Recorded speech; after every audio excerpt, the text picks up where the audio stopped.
بسم الله الرحمن الرحيم واذكر عبدنا أيوب إذ نادى ربه أني مسني الشيطان بنصب وعذاب اركض برجلك هذا مغتسل بارد وشراب ووهبنا له أهله ومثلهم معهم رحمة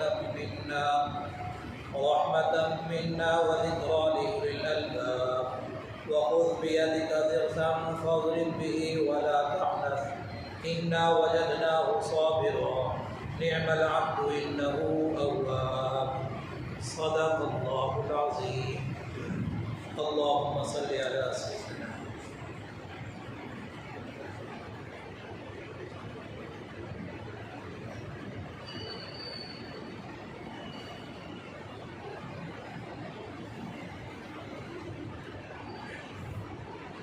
اللہ تعالیٰ تمام بیماروں کو شفا عطا فرمائے، روحانی جسمانیوں سے بھی شفا نصیب فرمائے، جسمانی بیماریوں سے بھی شفا نصیب فرمائے۔ رات کی تراویح میں یہ آیات تلاوت کی تھی۔ اس صورت کے اندر پہلے بھی اور ان آیات کے بعد بھی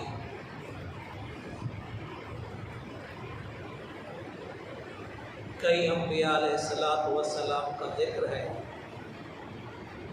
سیدنا ایوب علیہ نبینا علیہ السلام یہ حضرت ابراہیم علیہ السلام کی اولاد میں سے ہے۔ بعض نے لکھا ہے کہ حضرت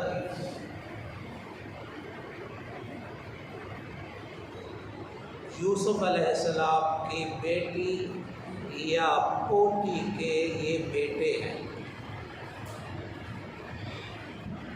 اور بعض نے کہا ہے حضرت لوط علیہ السلام کی بیٹی کے بیٹے ہیں۔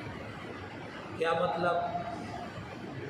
لوط علیہ السلام کے نواسے ہیں یا یوسف علیہ السلام کے نواسے یا پر نواسے؟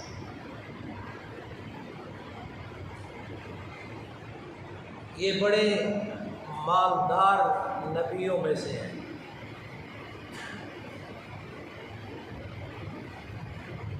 کہتے ہیں 500 ہل تھے، کاشتکاری کے لیے 500 ہل، تو یقیناً 1000 بیل ہونا چاہیے۔ بیل 2 استعمال ہوتے ہیں۔ 7000 سے زائد بکریاں اور بھیڑیں تھیں۔ یہ میں تھوڑا آپ کو توجہ دلانا چاہتا ہوں۔ کچھ ہمارے لوگ کہتے ہیں مال کسی کا کام نہیں، کسی چیز کا فائدہ نہیں ہے، مال کچھ نہیں ہے، اور کچھ کہتے ہیں مال ہی سب کچھ ہے۔ مال نہیں ہے تو زکوٰۃ بھی تو نہیں ہوگی، پھر عمرہ بھی نہیں، حج بھی نہیں، اور جنہوں نے مال کے پیچھے دوڑ لگا دی ہے تو وہ بھی۔ تو فرمایا 7000 سے زائد بکریاں اور بھیڑیں تھیں، 3000 سے زائد اونٹ تھے، 1000 سے زائد بار برداری کے لیے گدھے اور خچر تھے۔ آپ عوض کی سرزمین پر سب سے زیادہ مالدار شخصیت تھے۔ بڑی وسیع پیمانے پہ کھیتی کاشتکاری تھی۔ ایک دفعہ تحت حزب اختلاف، کون؟ ابلیس، شیطان، کہتا ہے اللہ تو اپنے ایوب کی تعریفیں کرتا ہے، یہ ایوب تیرا شکر گزار ہے، صبر والا ہے، شکر کرنے والا ہے، تیری حمد کرنے والا ہے، تیری ثنا کرنے والا ہے، سب کچھ تو ہے نا، تو تیرا شکر نہیں کرے گا تو اور کیا کرے گا؟ اولاد ہے، کہتے 7 بیٹے تھے، اولاد ہے، نوکر چاکر ہے، تو یہ شکر نہیں کرے گا تو اور کیا کرے گا؟ اللہ تعالیٰ نے فرمایا صرف مال کی وجہ سے شکر نہیں کر رہا، ویسے میرا بندہ ہی ہے نا میرا، تو میرا شکر کر رہا ہے۔ کہتا مال چھین کے دیکھ پھر پتہ چلتا ہے آزمائش آ گئی، امتحان آ گئی۔ ذرا تھوڑی توجہ کریں، میں مختصر سا خلاصہ آپ کے سامنے رکھنا چاہتا ہوں۔ کھیتی جو کاشتکاری تھی آگ لگی جل گئی، کچھ دریا بر ہو گئی۔ اولاد جو 7 بیٹے کم و بیش جو تھی وہ ایک عمارت کے نیچے سوئی ہوئی تھی، اوپر سے چھاتی گری، اولاد بھی وہی ختم۔ نوکر چاکر بھاگ گئے، فرد واحد سمیت اپنی اہلیہ کے یہ 2 افراد رہ گئے بس۔ اوپر سے بیماری شروع ہو گئی، اور بیماری چلتے چلتے چلتے 18 سال تک بیماری چلی۔ کچھ لوگ تو ایسا کہتے ہیں کہ جی وہ پورا جسم گل گیا، کیڑے پڑ گئے، استغفر اللہ تو پڑھ لیں۔ یاد رکھیے ہر نبی اپنے علاقے اور اپنے زمانے کا خوبصورت انسان ہوتا ہے، حسن و جمال کمال کا ہوتا ہے، اور ہر نبی ہر قسم کے عیب سے، جو ایک انسان میں عیب ہوتا ہے آنکھ کے لحاظ سے، شکل کے لحاظ سے، وجود کے لحاظ سے، قد کاٹ کے لحاظ سے جو عیب ہوتا ہے، ہاں جی بس اتنا کہہ سکتا ہوں اور زیادہ کوئی، ہر قسم کے عیب سے پاک ہوتا ہے۔ آنکھیں بھی خوبصورت، ناک بھی خوبصورت، کان کی بھی خوبصورت، ہونٹ بھی خوبصورت، چہرہ بھی خوبصورت، چہرے پہ گالیں بھی خوبصورت، حسن و جمال کا پیکر ہوتا ہے۔ اور کچھ اصل میں نے پہلے بھی کبھی عرض کیا تھا کہ ہمیں جو اسلام پہنچا نا یہ ایران والی سائڈ سے ہے، اور فارسی والوں نے بھی بڑی کمال کر دی ہے، اور فارسی کتابوں میں لکھا ہوا ہے کہ ان کے جسم پہ کیڑے پڑ گئے تھے۔ یہ بالکل اچھا، بلکہ سب سے بہترین دلیل نبی صلی اللہ علیہ وسلم خود قرآن مجید نے تذکرہ کیا ان کی بیماری کا۔ بیمار ہوئے لیکن بیماری نہیں بتائی، نبی صلی اللہ علیہ وسلم نے بیماری کا تذکرہ کیا، بیماری نہیں بتائی۔ صحابہ کرام پڑھتے پڑھاتے ہوئے بیماری کا تذکرہ کیا، بیمار تھے، بیمار تھے لیکن بیماری کا تذکرہ نہیں کیا۔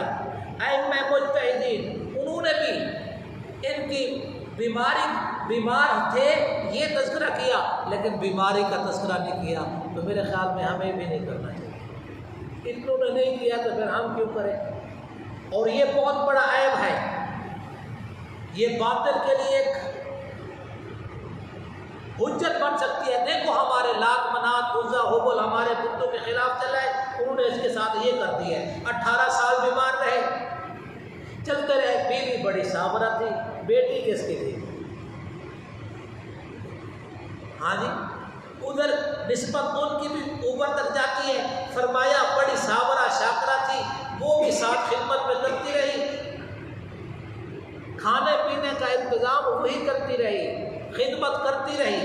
ایک دن جو ایک جگہ سے گزری، ایک چوک پہ ایک میلہ لگا ہوا ہے، کچھ افراد اکٹھے ہوئے ہیں، مفسرین نے لکھا ہے کہ وہاں بیٹھا ہوا ہے ابلیس ایک حکیم کی شکل میں، اس کے چیلے چاٹے کھڑے ہوئے ہیں، وہ قریب آتے ہیں، دم کراتے ہیں، شو کرتا ہے، وہ ٹھیک ہو جاتی ہے۔ اس نے دیکھا تو اس نے کہا یہ شو تو بڑی اثر ہے، اس کے دم میں تو بڑا اثر ہے۔ یہ بات مفسر نے لکھا ہے کہ یہ گزر رہے تھے تو ایک خوبصورت شکل میں، ایک حکیم کی شکل میں سامنے نمودار ہوا، اور اس نے کہا سنا ہے تیرا شوہر بیمار ہے، یہ علاج ہے، جب ٹھیک علاج کرو، جب ٹھیک ہو جائے تو اتنا کہہ دینا کہ فلاں شخص حارث نام بتایا کہ فلاں حارث نے اس کو شفا دی ہے۔ استغفر اللہ۔ اور ہم بھی بولتے رہتے ہیں فلاں ڈاکٹر کے ہاتھ میں شفا ہے، سنتے رہتے ہیں، نہیں سنتے رہتے، بولتا نہیں کہتا، سنتے رہتے ہوتے کہ فلاں ڈاکٹر کے ہاتھ میں بڑی شفا ہے۔ شفا کس کے ہاتھ میں ہے؟ اللہ تعالیٰ کے ہاتھ میں۔ بس اتنا کہہ دینا۔ یہ بات لکھا ہے کہ اس نے کہا جب ٹھیک ہو جائے، یہ دوائی ہے، یہ علاج ہے، جب ٹھیک ہو جائے تو حارث کے نام پر ایک بکرا نظر نیاز دے دینا۔ وہاں سے یہ بکرے کا سلسلہ شروع ہوا۔ گھر آئی، آ کر گھر کیا ایک درخت کے نیچے جنگل میں بسیرا تھا۔ جب پہنچی تو خامد کو بتایا تو خامد نے تو کہا انا للہ۔ ایوب علیہ السلام نے کہا اب وہ پہلے دشمن تھا، میرے مال کا دشمن تھا، اب ایمان پہ ڈاکہ ڈالنے کی کوشش کر رہا ہے، اور تو نے اس کی بات سنی اور اس کی ہاں میں ہاں ملائی۔ اللہ نے مجھے صحت دی تو میں تجھے 100 لکڑیاں، 100 ڈنڈے یا 100 کوڑے ماروں گا۔ قسم کھا لی۔ اب ایوب علیہ السلام نے جو بات کی نا اس کو اللہ نے قرآن بنا دیا۔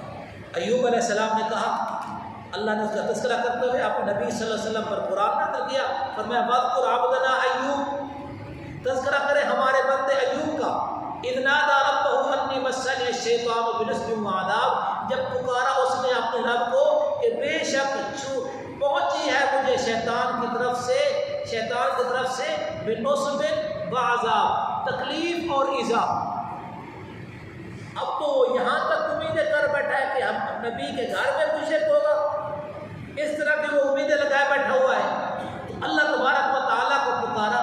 اس سے پہلے بھی کچھ مفسرین نے لکھا ہے، فرمایا جب بیوی سے غصہ کر لگے نا، بیوی نے کہا اللہ تعالیٰ سے پھر مانگ لینا شفا، تو ایوب علیہ السلام نے کہا ان نے دکھ تو نہیں دیکھے جن نے سکھ دیکھے ہیں، اتنی تکلیف تو نہیں دیکھی جتنی راحتیں دیکھی ہیں۔ میں اگر اللہ تعالیٰ سے مانگوں تو اللہ تعالیٰ کہے گا ہاں جی صحت والی زندگی تو بڑی گزاری ہے، اب بیماری آ گئی ہے۔ تو یہ نبی کا ایک تقویٰ ہے اعلیٰ درجے کا۔ تو کہنے لگے مجھے شیطان کی طرف سے تکلیف اور ایذا پہنچی ہے۔ اللہ نے فرمایا اور ان کو میرے لیے کہا تھا مختصر بارد وشراب، ایڑی رگڑے اپنی، ہادہ مختصر ایڑی رگڑی نا، اس سے چشمہ نکلنے لگا۔ سبحان اللہ، سبحان اللہ۔ ارے بڑے بڑے کدال مارے جاتے ہیں تو پانی نکلتا ہے، ایک ایڑی کیا 1 کروڑ ایڑیاں بھی مارو، سارے مل کے مارو تو پانی نہیں نکلے گا، پانی نہیں نکلے گا۔ لیکن وہ بیمار نبی ایڑی رگڑتا ہے، اللہ کہتا ہے ہادہ مغتسل بارد وشراب، یہ چشمہ ہے مغتسل نہانے کے لیے، بارد ٹھنڈا پانی ہے، وشراب اور پینے کا۔ امام راضی رحمۃ اللہ علیہ نے لکھا ہے جس وقت بیوی سے ہم کلام ہوئے فَأَجَابَ اللَّهُ دُعَاءَهُ، اللہ تعالیٰ سے دعا کے لیے ہاتھ اٹھائے، اللہ تعالیٰ سے دعا کی، وَأَوْحَىٰ إِلَيْهِ أَنِ ارْكُضْ بِرِجْلِكَ، اللہ تعالیٰ نے فرمایا تھا اپنی ایڑی کو رگڑ۔ سبحان اللہ، ایڑی رگڑتی ہے تو اللہ پانی کا چشمہ جاری کر دیتا ہے۔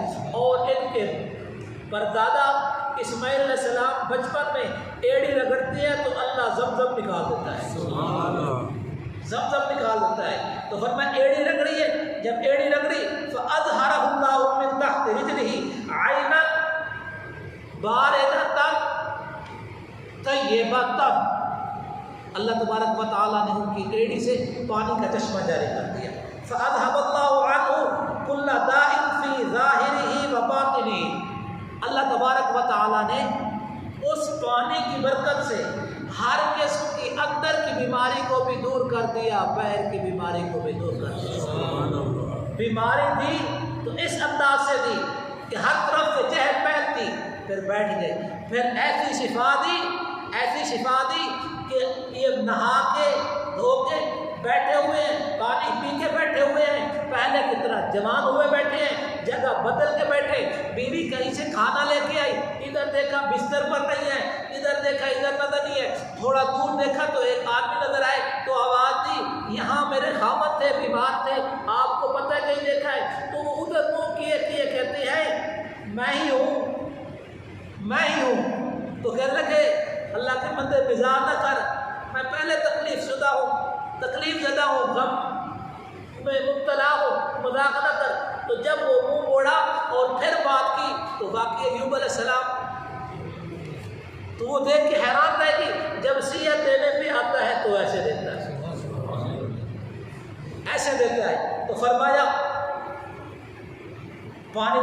صحت یاب ہو گئے.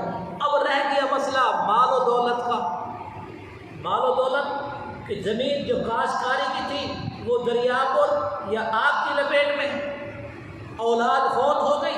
تو اب اللہ تبارک و تعالیٰ نے اس کے بارے میں آگے آیت نمبر 43 ہے, وَوَهَبْنَا لَهُ أَهْلَهُ وَمِثْلَهُمْ مَعَهُمْ رَحْمَةً مِنَّا وَذِكْرَىٰ لِأُولِي الْأَلْبَابِ, اور ہم نے دیا اس کو اس کا اہل مثل اس کے, اور ہاں جی اس کا اہل وَمِثْلَهُمْ مَعَهُمْ, اور ان جیسا اور ساتھ اپنی رحمت سے. اس کا لفظی معنی بھی کچھ اسی طرح کا مفہوم بتا رہا ہے, اور مفسرین نے بھی لکھا ہے جتنی اولاد فوت ہو چکی تھی فرمایا ان کو آواز دینا تیرا کام ہے, زندہ کر کے اٹھا دینا میں اللہ کا کام ہے. کتنے سال گزر گئے؟ تقریباً 18 سال کم و بیش. بعض مفسر کا یہ قول ہے, اور میں نے بتایا کہ آیت کا مفہوم بھی اسی طرح اشارہ کرتا ہے, وَوَهَبْنَا لَهُ أَهْلَهُ وَمِثْلَهُم مَّعَهُمْ رَحْمَةً مِنَّا. یہ بعض نے کہا کہ 7 بیٹے تھے, اللہ نے 14 دے دیے, لیکن اگلی جو بات آتی ہے نا تفصیلی روایات میں, اس کے ساتھ بھی یہ بات اللہ تبارک و تعالیٰ نے آسمان سے ٹڈیوں کی شکل میں سونے کی بارش کر دی, گولڈ بارش, گولڈ سونے کی بارش. تو ایوب علیہ السلام سونے کو چن رہے ہیں, سونے کو چن رہے ہیں. تو اللہ تعالیٰ نے فرمایا میرے ایوب دنیا پیچھے لگ گئے ہو, دنیا کے پیچھے لگ گئے ہو. تو فرمایا مولا مجھے کیا دنیا کا, تیری رحمت برس رہی ہے, ایوب اس کو چن رہا ہے, میں اس کو چن رہا ہوں. وَوَهَبْنَا لَهُ أَهْلَهُ وَمِثْلَهُم مَّعَهُمْ, فرمایا اگر اپنے قانون کے مطابق بیٹا دوں تو سال تو لگے گا اس کے دنیا میں آنے میں. ہاں جی, ان کو جا کے قبر میں کھڑے ہو کے آواز دے, آواز دینا تیرا کام, زندہ کر دینا میرا کام. کاشتکاری کے لحاظ سے دوں تو ہر کاشتکاری کے لیے تقریباً کم از کم 6 مہینے ہیں. خان صاحب پتہ ہے 6 مہینے ایک کاشتکاری, گندم کو شروع سے لے کر کاٹنے تک 6 ماہ گزرتے ہیں. کپاس ہے 6 ماہ گزرتی ہے, اور گنا ہے ہاں جی ان کو 6 ماہ. تو 6 ماہ گزرتے گزرتے پھر مال آئے گا. فرمایا وہ زمین بھی واپس آ گئی ہے, اور اس سے بھی اپنا کام شروع کر, اور ہم آسمان سے سونے کی بارش برسا رہے ہیں. اور آگے فرمایا یہ ہماری رحمت کی طرح, ہماری رحمت سے. ایسا نہیں ہے کہ پھونک ماریں گے تو سارا کام ہو جائے گا. ہاں جی حضرت صاحب نظر کرم کریں گے.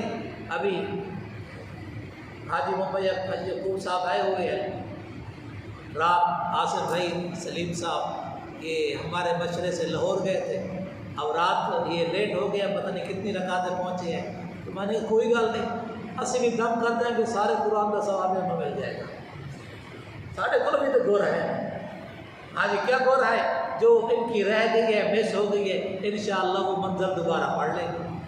آپ کو بھی پتہ نہیں چلے گا. 2-2-3 آیتیں 4-4 آیتیں تو ویسے پڑھتی ہیں, تو 2-2-3-3 اچھا ایک جو منظر رہی ہے ان کی بھی چھوٹی چھوٹی آیتیں ہیں جو رہی ہے, وہ انشاءاللہ ہم دوبارہ کر لیں گے. اور ان کو جو آنے جانے پہ اجر ملے گا اس کا حساب کتاب اللہ کے گھر کے لیے گئے ہیں, تو اس کا اجر و ثواب تو پھر وہ وقت آئے گا تو پتہ چلے گا. تو فرمایا رحمت منا, یہ رحمت ہے ہماری طرف سے, وذکریٰ لأولی الالباب, اور نصیحت ہے عقل والوں کے لیے, یاد دہانی ہے عقل والوں کے لیے کہ تمہارا اللہ سب کچھ کرنے پہ پوری طاقت رکھتا ہے. وہ جو چاہے, جس کے لیے چاہے, جتنا چاہے, جب چاہے کر دیتا ہے. کرنے میں کسی کا محتاج نہیں ہے, اور عطا کرنے میں بھی کسی کا محتاج نہیں ہے. اللہ تعالیٰ آپ کے جان مال عزت اولاد کاروبار میں